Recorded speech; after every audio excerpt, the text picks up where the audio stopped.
Seja muito bem-vindo ao canal, você concurseiro e você concurseira. Seja bem-vindo à resolução da questão 107 da playlist de questões de raciocínio lógico da Banco BFC. Eu sou o professor Tiago e vou te mostrar como resolver a questão. A questão 107, ela trabalha com um assunto chamado argumentação lógica. A argumentação lógica vai requerer que você tenha um domínio, que você tenha um conhecimento da parte de tabela verdade e também da parte de proposições categóricas. Mas eu vou fazer aqui no passo a passo e com certeza você vai conseguir compreender a questão. Considerando que as premissas seguintes são verdadeiras, analise o item. O que são as premissas?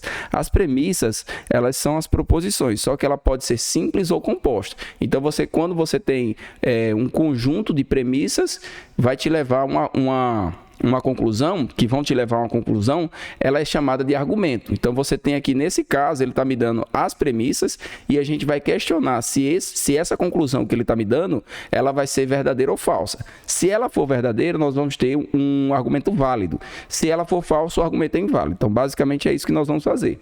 Aqui no item 1, nós vamos ter aqui uma proposição composta do tipo condicional. Como é que você sabe que é condicional? Porque tem um conectivo aqui sim, então. Temos uma proposição simples e temos uma conclusão. A conclusão, normalmente, nós vamos ter aqui a palavrinha logo na frente. Logo, sempre nós temos aqui o logo na frente, indicando que o que eu estou colocando depois do logo é minha conclusão.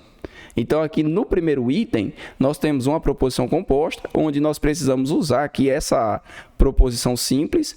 Aqui a gente chama de P1, é uma premissa, tá? Não necessariamente a premissa tem que ter só proposições simples. Nesse caso, eu tenho uma proposição composta. Aqui é a minha premissa 2 e aqui vai ser minha conclusão. Se quando eu juntar a minha premissa 1 com a premissa 2, me leva à minha conclusão, isso eu chamo de argumento. Se minha conclusão ela for verdadeira, o argumento é válido. Se minha conclusão for falsa, ele é inválido. A nossa questão ela gira em torno disso. Aí o que a gente vai fazer? A gente vai pegar aqui essa proposição e vai analisar. Bom, Carlos não passou no exame. Isso aqui tem que ser verdadeiro. Porque na argumentação lógica, as premissas, todas as premissas são verdadeiras. Então, tanto o P1 quanto o P2, eles vão ser verdadeiros. O que a gente não sabe se é verdadeiro ou falso é a conclusão. Então, aqui é uma premissa que é verdadeira e aqui eu tenho também uma premissa que é verdadeira. Só que essa daqui é composta e essa daqui é simples. Essa simples eu vou usar ela aqui dentro. Como aqui ele está dizendo que passou no exame e eu sei que o que é verdade é que ele não passou, eu vou dizer que esse item aqui é falso. Que essa proposição simples que ele passou no exame é falsa. Aí por que a gente chama de métodos decorrentes da tabela verdade? Porque se a gente monta a tabela verdade, duas proposições P e Q, levando aqui a uma condicional. Verdadeiro com verdadeiro, verdadeiro com falso, falso com verdadeiro e eu vou ter aqui falso com falso. Quando eu coloco aqui a nossa tabela verdade, verdadeiro com falso gera um resultado falso. E aqui eu vou ter verdadeiro, verdadeiro e verdadeiro. Presta bem atenção nessa linha aqui. Essa linha, ela vai me dar o resultado falso. E como isso aqui é uma premissa, e todas as premissas de um argumento elas são verdadeiras, significa que eu não posso ter essa linha aqui nessa primeira premissa, nesse sim então. Aí o que eu vou fazer? Eu vou pegar esse sim então e eu vou dizer o que eu vou ter de valor lógico para essa proposição aqui. Carlos é advogado. Carlos é advogado tem que ser uma proposição lógica falsa. Por que ela tem que ser falsa? Porque quando você tiver falso e falso no teu condicional, o resultado lógico é verdadeiro. E aí você mantém o teórico aqui da parte de argumentação. Aí quando a gente analisa aqui que Carlos é advogado é algo falso, a conclusão, qual é a minha conclusão?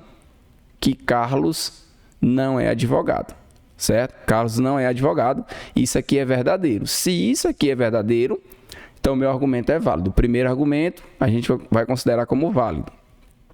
Aí, vamos fazer o mesmo processo com o segundo. Só que o segundo argumento, nós não temos uma condicional, nós temos uma disjunção, nós temos um ou. Aí, vale a pena colocar aqui a tabela verdade do ou. A tabela verdade do ou só será falsa quando ambas as proposições forem falsas. No restante dos casos, ela vai ser verdadeira, para a gente poder aplicar. Eu tenho aqui uma proposição composta, que é a premissa 1, e eu tenho uma proposição simples, que é a minha premissa 2. A gente vai analisar se essa conclusão aqui ela é verdadeira ou falsa. Felipe não joga futebol. Então, se Felipe não joga futebol é verdadeiro, quando a gente coloca aqui que Felipe joga futebol, isso aqui vai ser falso. Então, a gente colocou aqui falso. para que essa premissa 1 ela continue sendo verdadeira, obrigatoriamente Maria assiste a TV tem que ser algo verdadeiro. Por que tem que ser verdadeiro? Para quando você aplicar na tabela verdade, verdadeiro com falso, lá no seu ou, ó, na tua disjunção, verdadeiro com falso, o resultado lógico é verdadeiro. Então você já sabe que Maria assiste a TV. Qual é a conclusão? A conclusão é que ela não assiste. Então essa conclusão é um item falso. Você vai colocar que isso aqui é inválido. Então por enquanto você tem o argumento 1 válido, o argumento 2 inválido. E o terceiro ele está usando aqui uma proposição categórica. Todo triângulo é polígono. Então, todos os triângulos, eu vou colocar um Tzinho aqui, eles vão ser subconjuntos aqui dos polígonos. Todo triângulo é um polígono. Existe polígono que tem lados de medidas iguais. Então, dentro dos polígonos, você vai ter duas classificações. Eu vou colocar o triângulo aqui no meio. Você vai ter os polígonos que têm medidas iguais e você vai ter os polígonos que têm medidas diferentes. E o triângulo está aqui. Todo triângulo é polígono. Então, o triângulo ou ele vai estar aqui, ou ele vai ter medidas iguais, ou ele vai ter medidas diferentes, mas ele vai estar dentro desse conjunto aqui dos polígonos. Essa é a ideia da questão. Aí aqui ele garante, ó, todo triângulo tem lados de medidas iguais? Não necessariamente. Não tem como eu, com essas informações aqui, não tem como você comprovar. Então você fala que o argumento é inválido.